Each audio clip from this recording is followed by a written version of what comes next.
रात का समय था। चांदनी घाटी के पहाड़ों पर उतर रही थी। इन्हीं पहाड़ों के बीच एक पुराना खजाना दफन था, जिसके बारे में सदियों से कहानियां मशहूर थीं।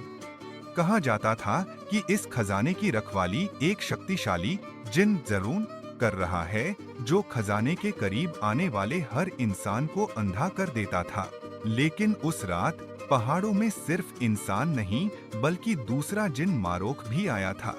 मारोक लाल आंखों वाला, काले धुएं से लिपटा हुआ जिन था और चाहता था कि वह खजाने को छीनकर अपनी ताकत बढ़ा ले।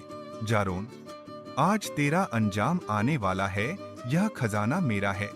मारूख की आवाज पहाड़ों में गूंज रही थी।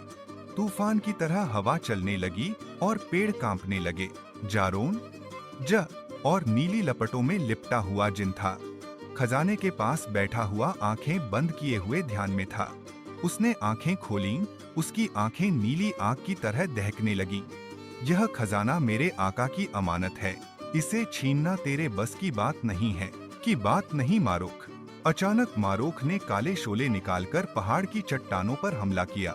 चट्टानें टूट गईं और पत्थर लुढ़कते हुए नीचे गिरने लगे। फजा में काले और नीले शोले की जंग शुरू हो गई। आग के गोले आसमान में उड़ रहे थे, बिजलियां चमक रही थीं और पहाड़ों का सुकून खत्म हो गया था। जारोन ने अपने हाथ से नीला शोला निकालकर मारोख की तरफ फेंका, जिससे मारोख की खाल जलने लगी। लेकिन मारोख ने जोर से चीखकर अपनी आग बढ़ाई और काले धुएं का तूफान उठाकर पूरे इलाके को अंधेरे में बदल दिया। खजाना एक गुफा में छुपा हुआ था और मारोख उसकी तरफ बढ़ने लगा। जारून ने फौरन रास्ता रोक लिया। अगर तू खजाने को हाथ भी लगाएगा तो ये पहाड़ तुझ पर गिर जाएंगे, मारूख ने कहा लगाया। जारून, खजाना मेरा नसीब बन चुका है। उसने अपने हाथ में काला नेजा बनाया और जारून पर फेंका। नेजा जारून के बाजू में लगा और नीला खून निकलने लगा। जारून घुटनों के बल गिर गया, मगर उसकी आंखों में रोशनी खत्म नहीं हुई। इसी वक्त जमीन हिलने लगी। पहाड़ों के अंदर से गरज की आवाज आई। खजाने के अंदर की मुहर टूट रही थी, क्योंकि खजाने का मुहाफिज जख्म यह हो चुका था।